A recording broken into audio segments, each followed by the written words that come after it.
Assalamualaikum warahmatullahi wabarakatuh. Perkenalkan, nama saya Arif Almahdi, mahasiswa IKIP PGRI Pontianak dari Prodi Teknologi Informasi dan Komputer, kelas D sore semester 3.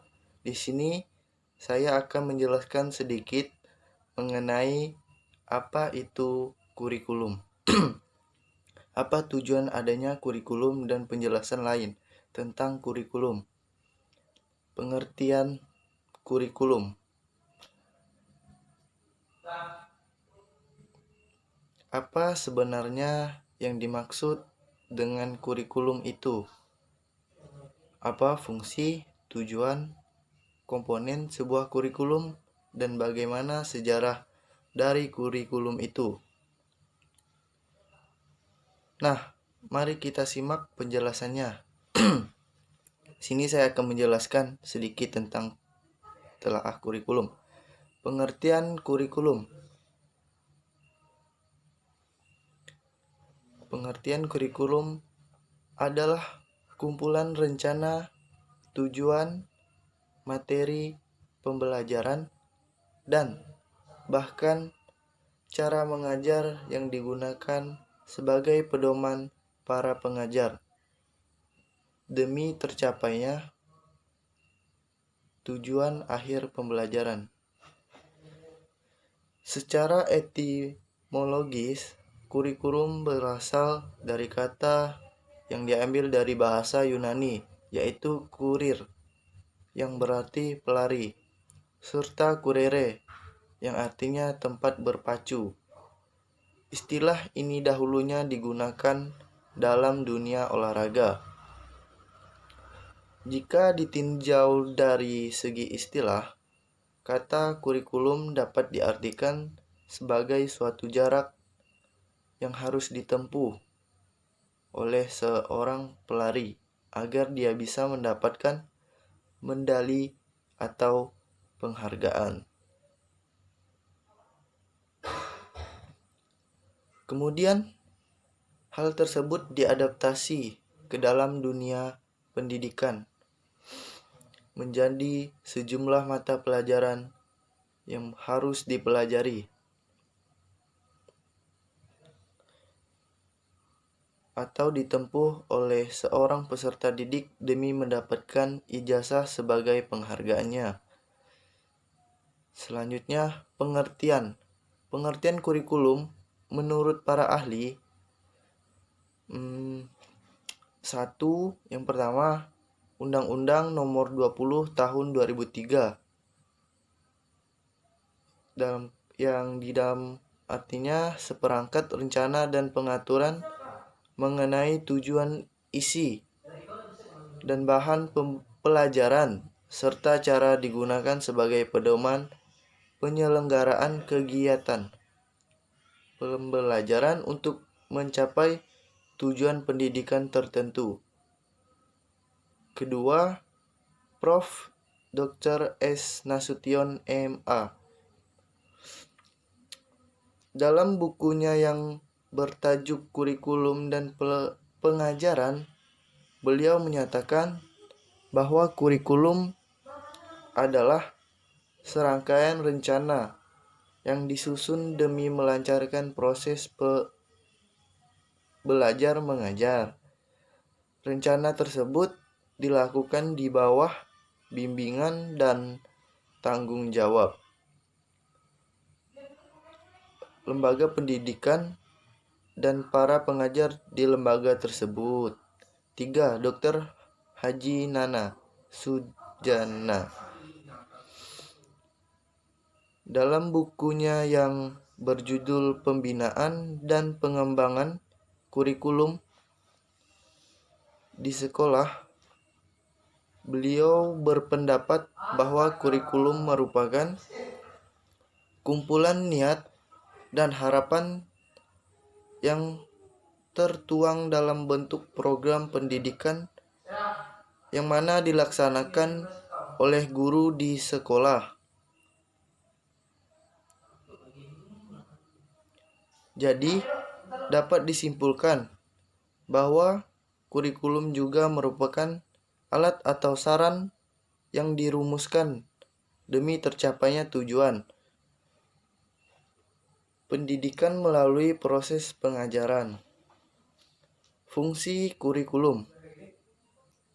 Fungsi dari kurikulum ini adalah sebagai rangkaian rencana demi terwujudnya tujuan pendidikan.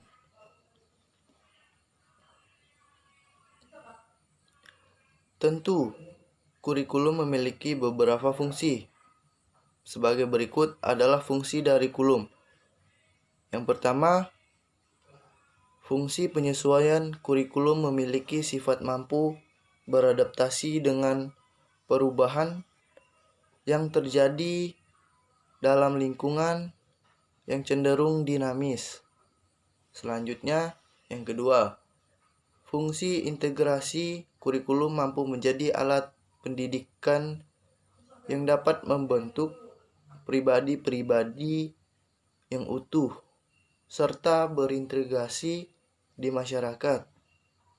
Selanjutnya, yang ketiga, fungsi diferensiasi kurikulum merupakan alat pendidikan yang memperhatikan pelayanan kepada setiap peserta didik, yang mana mereka memiliki perbedaan masing-masing yang patut untuk dihargai. Selanjutnya, yang keempat, fungsi persiapan sebagai alat pendidikan. Kurikulum berfungsi untuk membantu mempersiapkan peserta didik untuk dapat menuju ke jenjang pendidikan berikutnya, serta siap untuk hidup bermasyarakat apabila peserta didik tersebut tidak melanjutkan pendidikannya. Yang kelima, fungsi pemilihan kurikulum memfasilitasi para peserta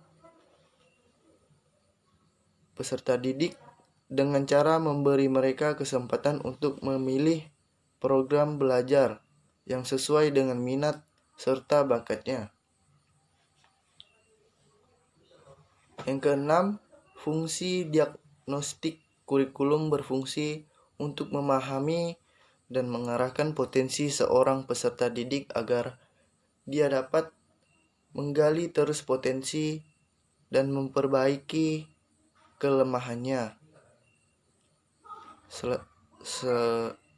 Selanjutnya, penjelasan sedikit. Sedangkan untuk peserta didik, kurikulum berfungsi untuk membantu mereka agar dapat memahami materi dan melaksanakan, maksudnya, proses pembelajaran dengan mudah sehingga target pembelajaran dapat tercapai dengan baik. Selain itu, peserta didik juga diharapkan mendapatkan pengalaman baru yang bisa saja menjadi bekal di kehidupannya nanti.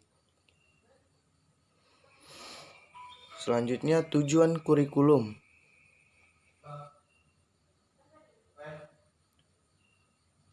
Tujuan kurikulum sebagai alat pendidikan.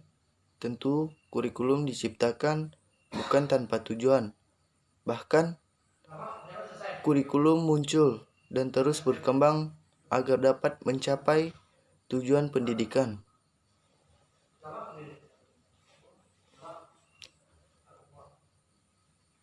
Tujuan utama dari kurikulum adalah untuk mempersiapkan peserta didik agar menjadi pribadi serta negara yang kreatif, inovatif, beriman, dan juga efektif ketika dia berada di lingkungan masyarakat kelak. Selain itu, kurikulum juga bertujuan untuk mendidik dan membimbing peserta didik agar dapat berkontribusi secara positif dalam kehidupan bermasyarakat, berbangsa, dan bernegara. Selanjutnya, manfaat dari kurikulum. Pada dasarnya, kurikulum ini bermanfaat untuk mengarahkan proses belajar mengajar sehingga tujuan pendidikan nasional dapat tercapai dengan baik. Mengacu pada pengertian kurikulum, adapun beberapa manfaat kurikulum adalah sebagai berikut. Yang pertama, manfaat kurikulum bagi guru. Kurikulum dapat digunakan sebagai pedoman untuk merancang, melaksanakan, dan mengevaluasi hasil kegiatan pembelajaran.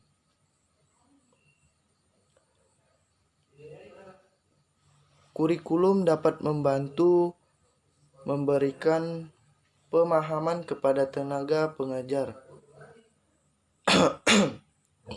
dalam menjalankan tugas dan tanggung jawabnya.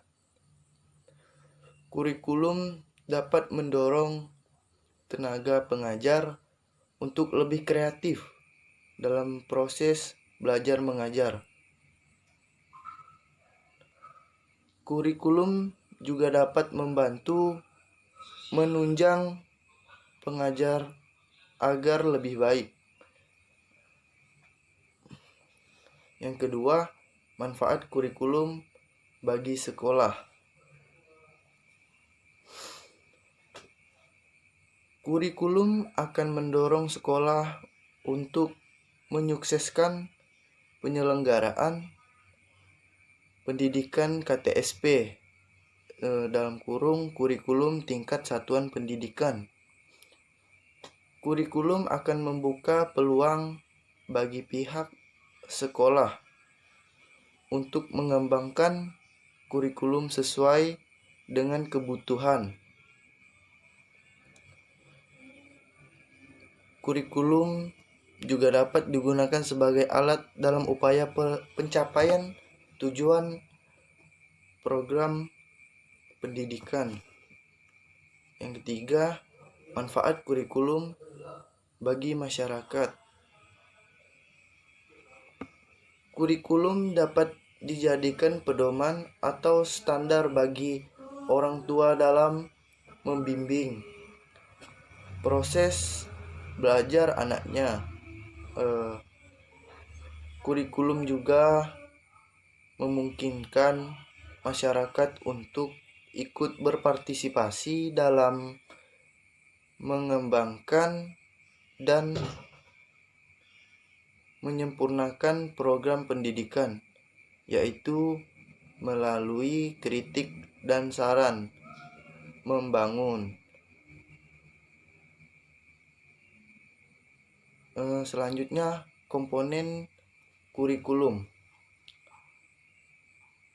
Komponen kurikulum dalam praktiknya, kurikulum terdiri dari 5 komponen antara lain sebagai berikut. Yang pertama, tujuan kurikulum. Kurikulum sebagai substansi. Kurikulum dianggap sebagai suatu rencana kegiatan belajar yang dilakukan siswa di sekolah. Kurikulum juga dianggap sebagai perangkat tujuan yang ingin dicapai. Kurikulum juga dapat diartikan sebagai suatu tujuan pendidikan menengah kejuruan, yaitu pendidikan yang meningkatkan kecerdasan, pengetahuan, kepribadian, akhlak mulia, serta keterampilan sehingga dapat hidup mandiri dan dapat mengikuti pendidikan lebih lanjut sesuai dengan kejuruannya.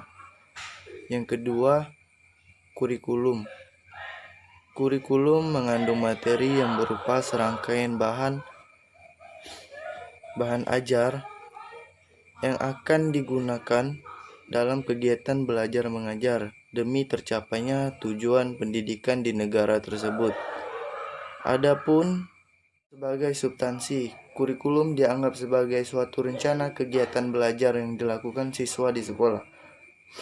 Kurikulum juga dianggap sebagai perangkat tujuan yang ingin dicapai. Kurikulum juga dapat diartikan sebagai suatu dokumen yang merumuskan tujuan, bahan ajaran, kegiatan belajar dan mengajar, jadwal, serta evaluasi. Yang kedua, kurikulum sebagai sistem. Kurikulum adalah bagian dari sistem pendidikan. Sistem yang berlaku dalam kurikulum terdiri dari struktur personalia dan prosedur kerja tentang cara menyusun suatu kurikulum, melaksanakan, mengevaluasi, serta menyempurnakannya. Hasil dari sistem tersebut adalah tersusunnya suatu kurikulum yang sesuai. Adapun fungsi dari sistem tersebut adalah untuk memelihara kurikulum yang tengah atau akan diterapkan agar tetap dinamis. Yang tiga, kurikulum sebagai bidang studi. Kriteria dari materi tersebut adalah sebagai berikut. Sesuai dengan perkembangan siswa serta bermakna bagi mereka, merupakan pengetahuan ilmiah yang dapat diuji kebenarannya, merupakan cerminan dari kenyataan nasional, penunjang tercapainya tujuan dari pendidikan. Yang ketiga, strategi pembelajaran. Demi tercapainya tujuan pendidikan, strategi jitu yang sangat diperlukan. Strategi tersebut merujuk pada metode dan peralatan yang digunakan dalam proses belajar dan mengajar. Strategi yang diterapkan pada suatu negara mungkin akan berbeda dengan negara yang lain, bergantung pada beberapa faktor seperti sumber daya alam dan manusia. Keempat, organisasi kurikulum. Organisasi kurikulum munculnya berbagai pandangan para ahli mengenai kurikulum, menjadikan keberagaman dalam mengorganisasikan kurikulum tersebut. Sebagai bidang studi, kurikulum sebagai bidang studi memiliki tujuan untuk mengembangkan ilmu tentang kurikulum beserta sistemnya. Perkembangan kurikulum di Indonesia.